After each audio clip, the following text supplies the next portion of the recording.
Oke, untuk contoh kata jidoshi dan tadoshinya silahkan bisa dilihat, boleh di screenshot aja.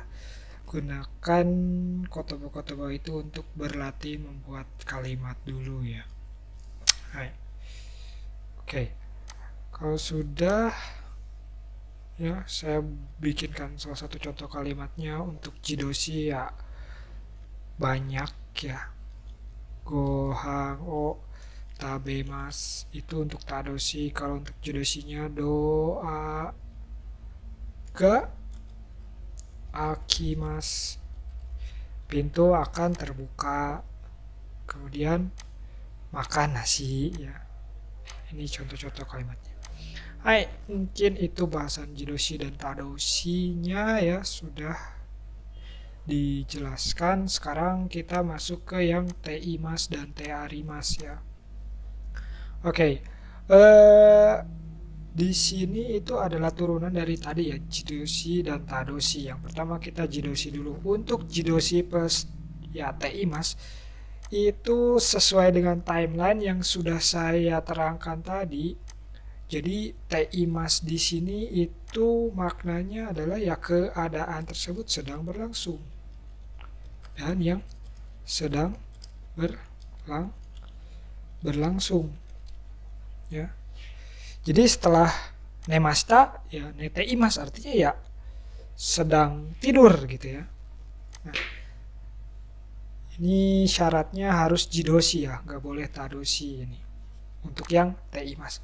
Nah, kemudian di sini ada satu nih yang bikin bingung. Dua-duanya sama menerangkan keadaan yang sedang berlangsung juga. Dua-duanya bunpo ini itu menerangkan keadaan yang sedang berlangsung ya, baik itu teimas maupun tearimas. Cuma untuk tearimas ini dibentuknya dari tadoshi ya. Dibentuknya dari apa? Dari tadoshi ya. Coba kita masuk dulu ke sini. Ini untuk contohnya ya tadi ya. Imoto wa heya ni kanete imasu.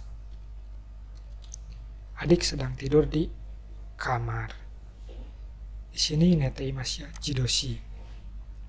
Nah, kemudian bedanya keadaan yang atas dan keadaan yang bawah itu apa? Keadaan yang diciptakan tadoshi itu apa? Ya. Bedanya kalau keadaan yang tercipta untuk bungkai yang ini itu hanya sekedar informasi saja ya. Jadi kita hanya sekedar mengutarakan keadaannya saja.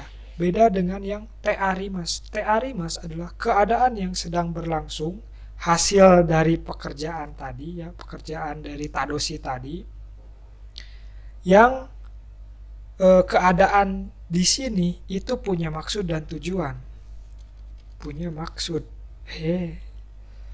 Punya maksud dan tujuan. Artinya beralasan. Jadi keadaan yang diciptakan oleh tearimas itu ada latar belakangnya, ada alasannya kenapa seperti itu, atau kalau saya lebih simpelnya itu disengaja. Ya, jadi sih keadaan itu memang sengaja dibuat gitu, ada tujuan dan ada latar belakangnya. Ya, misalkan samui deskara madoga shimete arimasu. Ya. Madoga shimete arimasu. Hai, coba kalian konsentrasi di sini. Shimemas ya, shimemas itu tadoshi, kemudian dirubah ke menjadi bentuk te arimas. Awas bentuk T-nya jangan lupa lagi ya. Kalau lupa boleh nonton video yang penjelasan bentuk T-nya. Hai, di sini partikelnya hati-hati.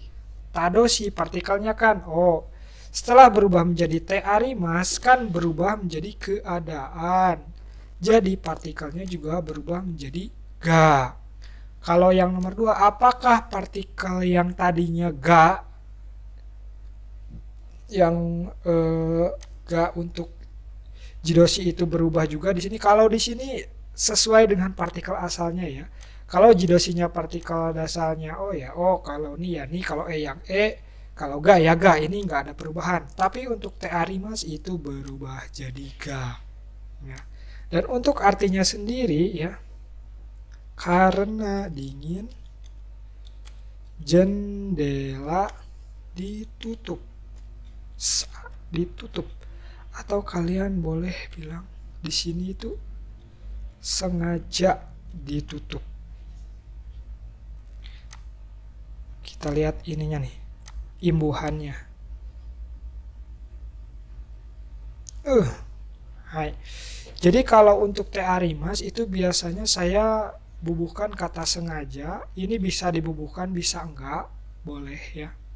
Nah kemudian imbuhan, saya biasanya menyisipkan imbuhan di awalan imbuhan di dan akhiran kan, untuk menambahkan kesan bahwa kegiatan itu tuh disengaja gitu. Jadi awalannya di, akhirannya kan. Boleh dipakai salah satu, boleh dipakai dua-duanya ya. Jadi gunakan kalau misalkan cocok dengan kalimatnya, jangan dipaksakan, awas ya. Kan ini hanya cocok di-nya saja, jadi saya cuma pakai di aja di kalimat ini. Karena dingin, jendela ditutup, misalkan nggak pakai sengaja ya nggak apa-apa. Yang penting ketika di sini ada TA Rimas, kita tahu bahwa keadaan itu tuh disengaja gitu. Kalau yang atas itu hanya menjelaskan saja gitu. Tidak ada sesuatu yang spesial di sana, tidak ada makna tersembunyi gitu. Kalau misalkan yang TIMAS, kita misalkan ambil contoh lagi, misalkan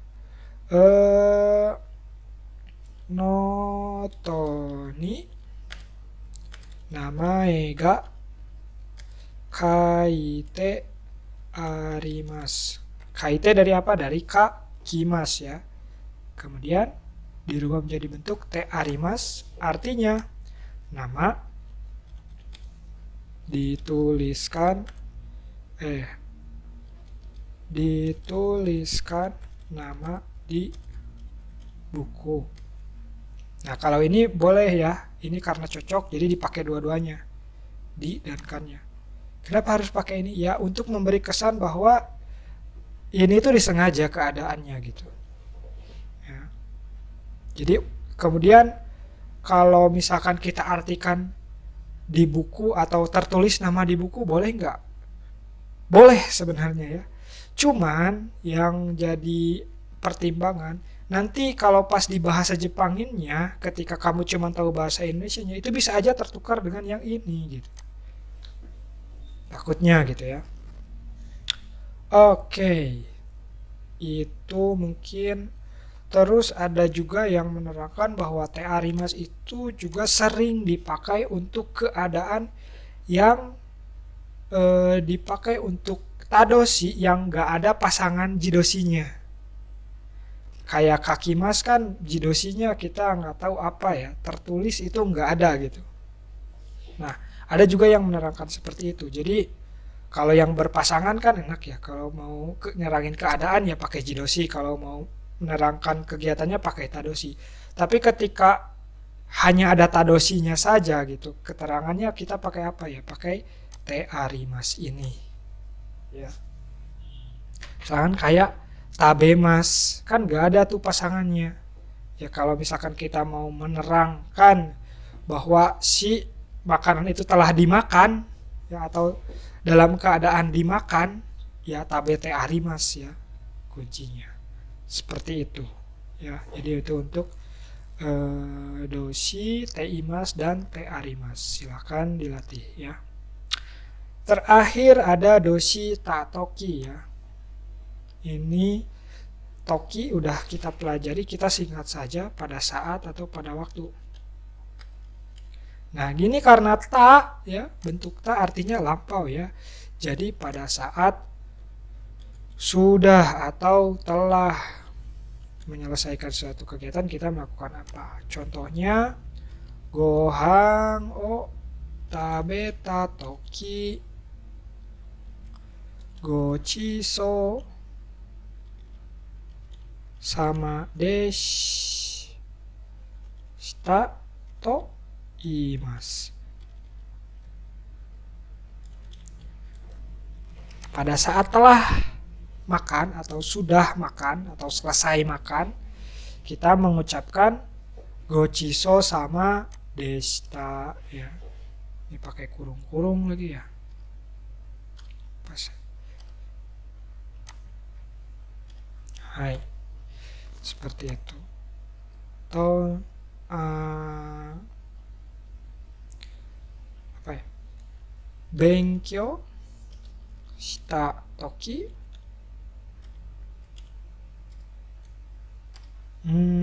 apa setelah selesai, pada saat selesai belajar ya, kurasu o soji shimasu. Pada saat setelah belajar oinori shimasu saja. Shimasu itu mah lebih cocoknya benkyou shita ato ya. Oke. Jadi kalian kan pernah belajar benkyou shita ato ya dan ta ato de gitu ya. Nah, kalau ini kan namanya juga pada saat ya. Saat itu artinya apa? Beberapa detik setelah kegiatannya selesai gitu. Jadi pas banget kegiatannya udah selesai, kita melakukan apa gitu. Kan gochiso sama deshita itu diucapkan ketika benar-benar setelah selesai makan.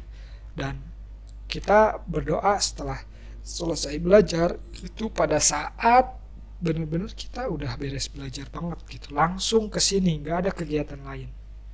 Kalau ta atau de itu masih mungkin kan di antara misalnya benkyou shita atau de nemas. Nah, setelah benkyou shita atau de-nya itu mungkin ada kegiatan-kegiatan lain kayak beresin dulu tempat tidur dan sebagainya baru tidur gitu kan.